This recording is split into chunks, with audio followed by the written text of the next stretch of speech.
This is Durkheim.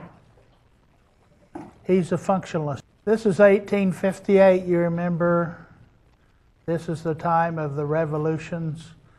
This is the time of the industrial world. So what are the functionalists concerned about? What's their greatest fear? Rules breaking down, no longer controlling people's behavior. That's called a state of, starts with an A. Anomie, A-N-O-M-I-E. Test question. Functionalist's greatest fear is a state of anomie developing.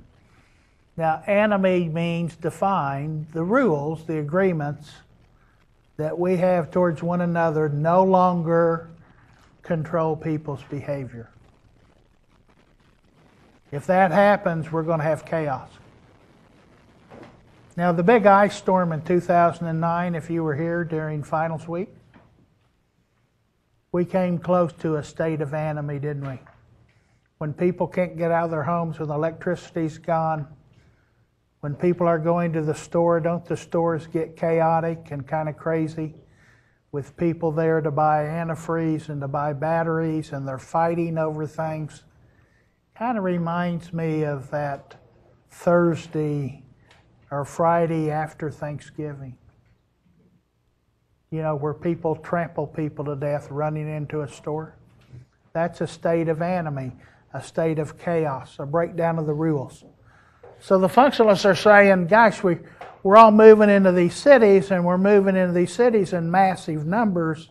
And as we move in massive numbers, what's happening? How are we going to pull all these people together, and what are the rules going to be? So they're interested in setting up something called norms. That will be the word we'll use for it, but it's rules, agreements of how we interact with one another. There's both formal and informal. The most formal are laws. So codified laws are formal norms. So they say we need laws, we need rules, we need agreements on how to interact with one another, how to treat one another in order for us to function.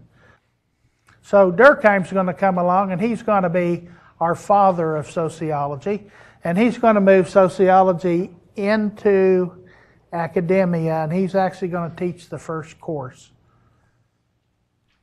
in France at a university, and he's going to teach sociology. Now, this is the Enlightenment time, and this is the time when human beings are beginning to say, we can use our own mind to decide things, to figure out how things work. We're moving away from a theological paradigm and moving into a more rational, Enlightenment kind of paradigm. Now, paradigms are overarching theories, images of how society would be. Paradigms limit the question we ask, but underneath paradigms, theories develop. So functionalists are here, and Durkheim is saying there are social facts in the world outside of people that can be studied sui generis. Now, sui generis means of and by themselves. There are forces, powerful forces in the social world, says Durkheim, that affect people's behavior. In fact, those social facts, or what we would call social structure today, are coercive over the individual. Now, coercive is a big word. Coercive means to force. Durkheim's saying there are facts in the world which will force people to behave in a certain way. They're coercive. So it's not as individual as we think, say the functionalist and say Durkheim. We are controlled by the structure, by the rules. We are taught those before we even know what the rules are. We're taught those at 2. So Durkheim is going to pick suicide to study. Now, he doesn't just pick suicide in a vacuum. He picked suicide because he believes every one of you in this room will believe that suicide is an individual act, that people choose to kill themselves. And when they do, they act upon that impulse. And it's something inside of them that causes them to do that. So Durkheim's going to study suicide, and he's going to try to find social facts, things in the world that affects people's taking their own life or not. Now, Durkheim is going to have an independent variable. An independent variable, write it down, equals cause. Independent variable, cause. Dependent variable, the effect. Suicide rates are going up across the world at this time.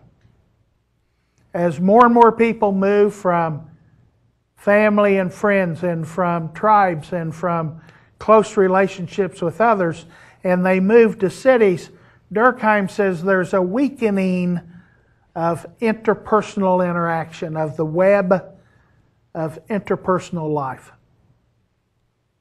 That weakening, he says, is causing people and rates of suicide to go up.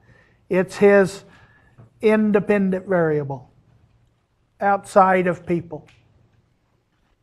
He says if suicide was an individual act, then suicide rates would be about the same from place to place.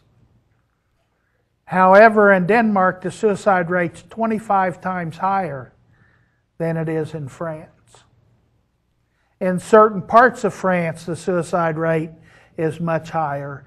And Durkheim says in those places where the suicide rate is higher, there's a bigger weakening of the web of interpersonal relationships. Because he believes during times of trouble and despair, we go to our parents, our friends, our family, if your parents are supportive at that time. Some of you will go to mom and dad when you're feeling that way, and you'll feel worse. So don't go there. Okay? But hopefully, in a healthy home, you'll feel supported and cared about. Maybe with your friends you will, or your spouse, or your mate, or your girlfriend, or your boyfriend. You'll feel supported during times of trouble and despair. You'll have someone to talk to.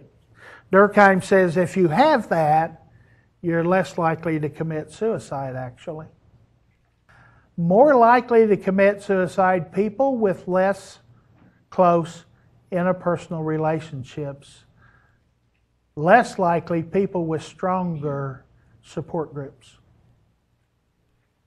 Scandinavians versus Italians. Italians less likely to commit suicide than a Scandinavian. Why? Well, an Italian friend of mine says when we say goodbye, it takes 45 minutes because we have to hug everybody and kiss them on both cheeks. Okay? And we got to say goodbye, and there's all this togetherness all the time, big meals together, etc.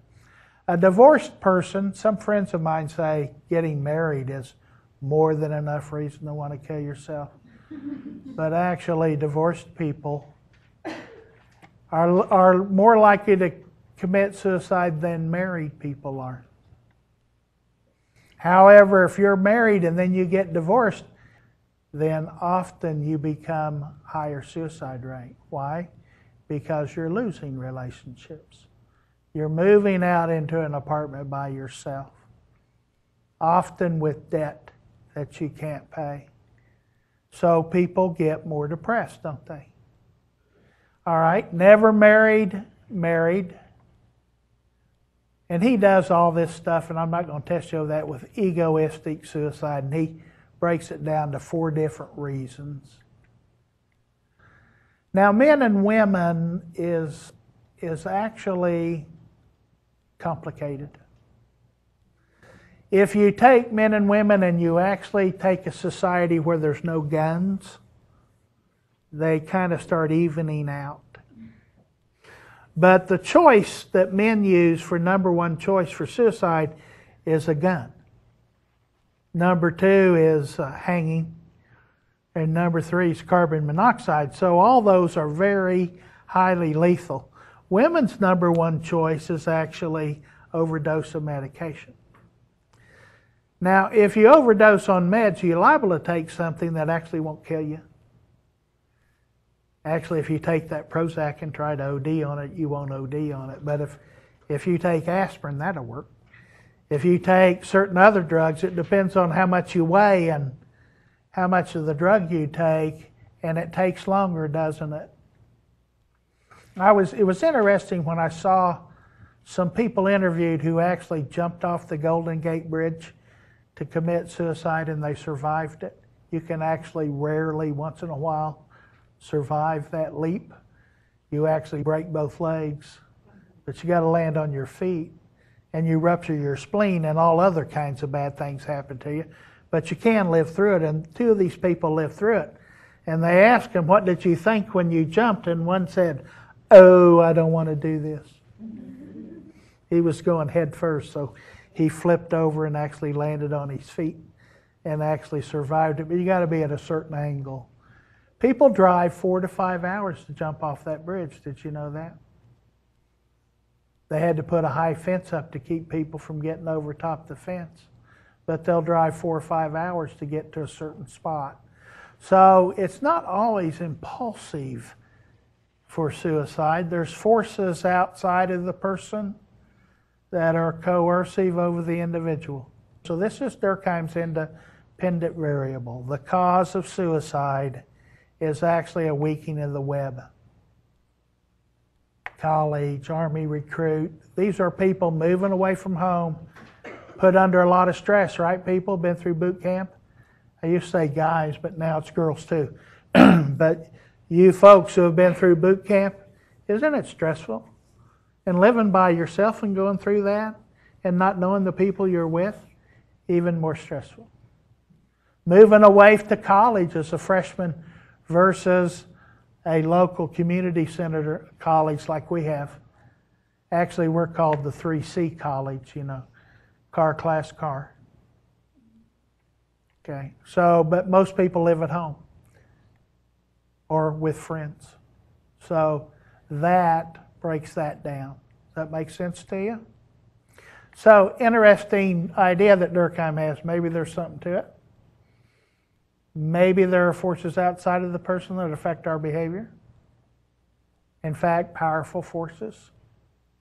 A structure to the society, roles that we're put into that can lead us to behave in certain ways. Okay. All structure then, all rules have a manifest and open stated purpose. All social institutions do too. Religion, a connection with the divine. Latent effects are hidden or unintended.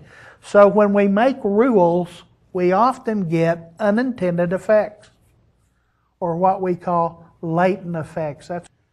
Latent effects are what? Hidden, unintended effects.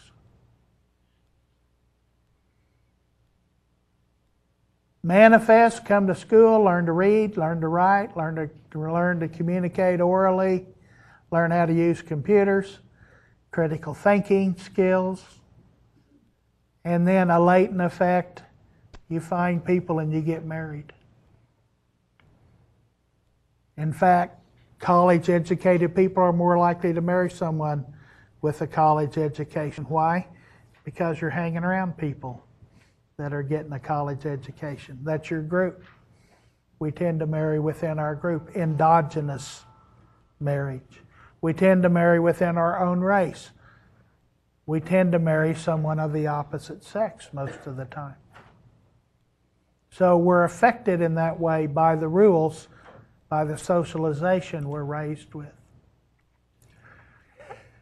Now the functionalists say everything has a purpose, and they also say if it doesn't have a purpose, it will disappear and go away.